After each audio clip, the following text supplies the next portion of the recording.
Previously, on Average Guy Adventures. Fingers crossed, wet dry friction plates, steel drive plates, clutch release disc. A moment of truth. Let's see what it looks like. I got everything out and I realized that my battery had died.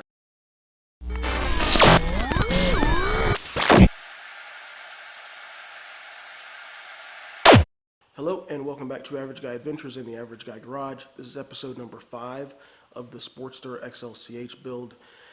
In the last episode, I worked on the clutch. I replaced the friction plates, I replaced the steel drive plates, I replaced the clutch releasing disc, and I still wasn't able to get any action out of the lever. It still wasn't actuating the clutch, still wasn't moving at all. So I ended up going back to basics. I ended up ordering a clutch cable from Lowbrow Customs, and I got that replaced, and as soon as I put that in, the lever worked as it should, the clutch worked as it should. After a little bit of adjustment, the clutch worked as it should. I ended up having to, because I think in my first video I mentioned that my sprocket cover where the kicker shaft passed through, that the support for it, for the kicker shaft, was cracked on the back. So I ended up finding another sprocket cover on eBay that had already been repaired, that had that shaft pass through repaired, welded up and everything. You can see it here on the left, it's the one painted in black. So when I took off my old sprocket cover, the one that was on the bike that was cracked, I just replaced it with the new one. Relatively simple job. I ended up having to take off one of the exhaust pipes to get it on there. Everything was clean inside. I got the new cable installed, and like I said, the worm was perfect on it. The spring was great on it. It adjusted perfectly, and I got it hooked up. Obviously I haven't started the bike, so I just tested it out by engaging the lever, shifting it into gear, letting the lever out, and then trying to roll it, and every time it would stop me. Like as I went through the gears, as it engaged every gear, it stopped me as I went through. So because I had to replace the clutch cable, I went ahead and got a throttle cable also. When I ordered the clutch cable, got that from Lowbrow. I got grips from Lowbrow, some other little bits and bobs from Lowbrow, just for to work on the front end. And what I'm going to try to do now today is I'm going to try to get the front tire off. I want to take the fender off. I want to take these brake rotors off of here. I've measured the fork tubes. I'm getting a 36 millimeter fork tube. I'm not sure if that's right, so I'll probably end up pulling at least one of the fork tubes and trying to get a seal out so I can see if there's a measurement on the seal. I had other plans for the fork tubes also for the lowers. I wanted to shave them, but because I'm having trouble finding exactly what bike the forks came off of and trying to find extended tubes, I think I might just hold off on that until I find forks that I can actually work with and know what I'm getting into and what I'm gonna be able to order and extend that fork, the front end. So I'll go ahead and move this around the camera, and then I'll show you what I'm working on now.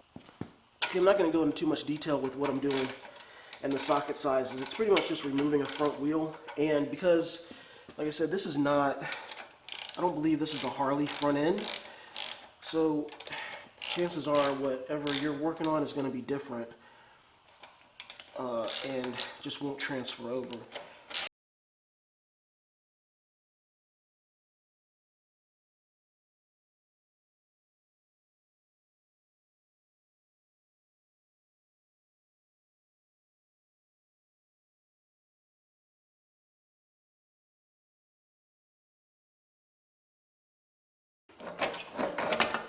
Sweet. I've still got to figure out these nuts that are on here. There are spacers, it looks like, or something. Look. And a speedo drive. Next thing I'm going to do is I'm going to take off these two fender bolts. I've already got the other two off. I just couldn't reach these.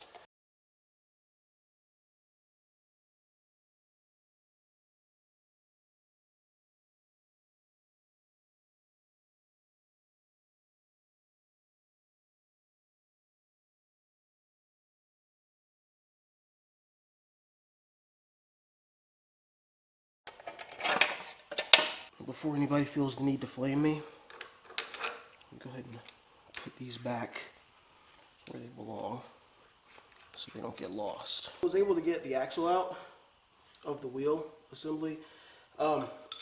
basically just by using a BFW and it's a little bit of brute force. To get the brake rotor off, there's some locking tabs that just need to be bent down. So I'm using a screwdriver and a mallet just to knock those down so I can get to the bolts.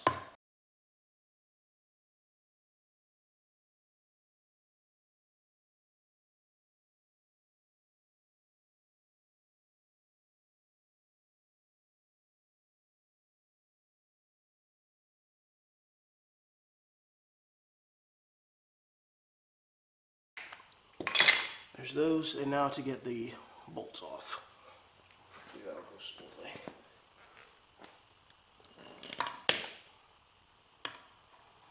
It's not that.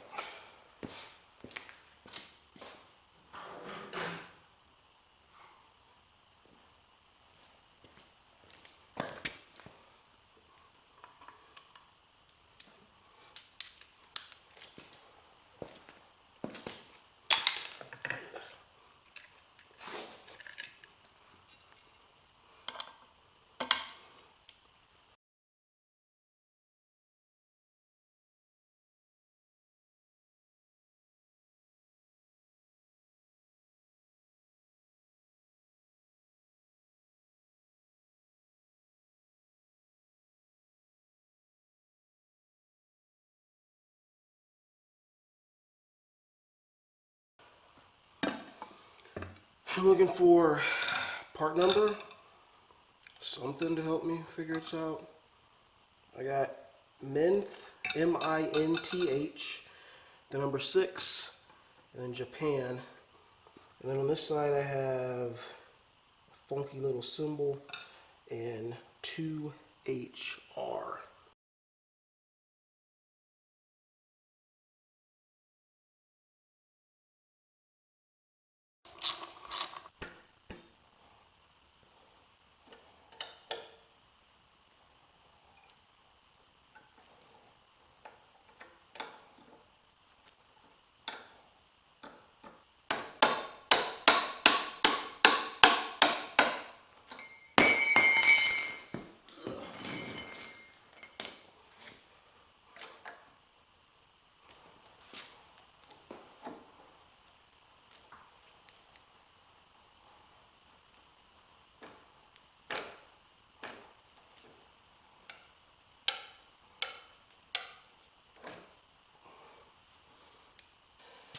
Drain the old oil out. I hope. Let's see what it looks like. Oh, it looks like a spring. Let's do this instead. Stand by.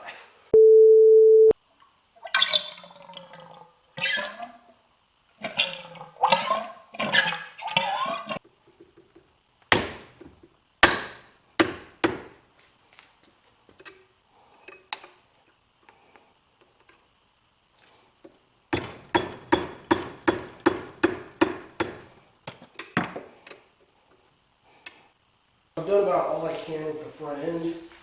Now, there's just an overview shot of it so you can see kind of like the difference it makes. You can see I took off the rotors, the brake rotors on both sides. I took off the fork tubes and I tried to get them apart to see what size the seals were inside there. I could not get the damper tube to quit spinning on the one side, and so I just kind of gave up and just, I dumped all the fork oil out. I took the other side off, I dumped all the fork oil out of that one, measured it so I know I don't have any fork oil, I've got to go get some. But the seals, they appear to be still good from what I've seen. Even just compressing the suspension up and down since I've had the bike, I haven't seen any leaks. And if it does leak, it's just a leak. But until I can figure out exactly what front end that is, or until I can save up enough money to get a new front end, I'm just going to leave it like that. So what else? I took off, like I said, the rotors. I took off the front fender. I took off that tool bag that was on here, and I also did some work with the handlebars, or with the grips, and I'll show you those here. For the grips, you can see I went with the Lowbrow Customs Classic grips in the sparkle blue for no other reason than when I was a kid, I always wanted sparkle grips on my bicycles and never had them. So I got the sparkle blue just thought they looked pretty freaking awesome because, you know, I'm a child of the 80s and everything. This is still the same throttle. It's a BTE, a Barnett throttle. One thing with the throttle that I did do, because I ordered a new cable, I ordered a new throttle cable along with the clutch cable, like I mentioned before. I couldn't find a throttle cable that would like fit like for a 64 Sportster or whatever. So I just ordered one that was for, I think, like a 1980 and later Sportster. I hooked it up, and when I went to put the throttle cable in, the actual threads on where it screws into the bottom of the throttle itself, they were too small. So what I ended up doing is I kept the old cable. I took the old inner cable out, and I cut the ball off of the new inner cable because my carb doesn't have anything for it to grip onto anyway. It just clamps onto the cable itself. And then I threaded the new cable, the new inner cable, into the old housing, and that's there's no split. The carb isn't connected, but that's how easy the freedom. That's how easy the freedom is. You can see that's how the action is on the throttle right now. The cable is in there. Let me see if I can show you. Right here. Here's the cable coming out. And you can see like the action on it. It moves really well. I'm happy with it and everything. So moving back around, let's see what else we got here. Took off the tool bag off the front. Took the fender off the front. For now, the headlight can stay because I'm going to need a headlight eventually. And instead of worrying about what's going to fit on this one, I'll just wait again until I get a new front end on it. Here's the other side, and you can see now my clutch lever is actuating and works and actuates the clutch and everything. I'm stoked about how the front tire looks now. There was a speedo drive in there I had to leave in because I don't have a spacer for it, so I'm either gonna have to make a spacer or just, you know, leave a speedo drive in there, whichever, just to space out the wheel. But I like the way it just opens it up. That's just pretty freaking awesome. Oh yeah, and if you've noticed, I forgot to mention, I took off the front brake caliper and everything. I couldn't figure that one out either. I didn't know it was a Barnett unit, and the caliper, everything I saw for the caliper said either, the first stuff I said, I used Google Lens, took a picture of it, and I kept getting results for like a CB350 or a CB450, like an old one, like from the 70s. I'm not sure if that's the front end or not, but that's what the caliper kept saying. And then I Google Lensed it again just recently, and it was coming back as from like a Yamaha. So I have no clue what the caliper was for, and instead of trying to find a rebuild kit for it, I just decided to take it off. A shout out to Junior for going ahead and just pretty much confirming what I was going to do in my head anyway. I don't think I'm going to run a front brake. If I do, I want to get a 21-inch rim and possibly a mini drum for the front, but that'll be like the only front brake that'll be the only front brake that'll be run on there. Otherwise, until I get that, just no front brake, just a mechanical rear. All right, so yeah, so that's it for the front. I'm not sure what I'm going to get into next. I know I've got to do some work on the magneto, capacitor coil, condenser, etc., etc. I do have some good news about that though.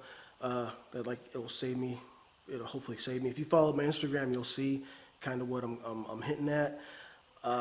So I've still got the magneto to work on. I've still got to clean out the tank. I'll probably do some metal rescue in that. And I possibly want to make sure the rear brakes are good since that's all I'm going to be running. So I'm going to probably reline those at some point. But for now, I'm not sure what the next episode's going to bring because the magneto is going to cost me. The rear brake is not going to cost me that much, but I generally order more things as I do. So I think possibly the tank.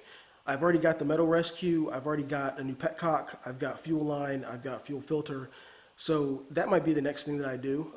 Who knows? It's the future's up in the air. It could go anyway. But if you've watched until this long, thank you for sticking around. Thanks for subscribing if you've done that. Thanks for watching. I'm going to go ahead and finish this up because the boy, he wants to get into the garage and start crushing some shit.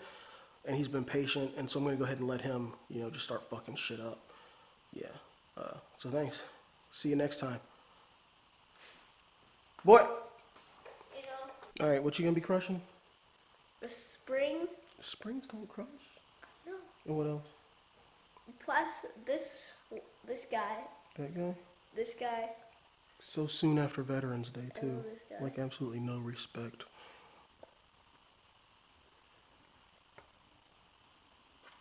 This is bending. I know he's about to snap in half.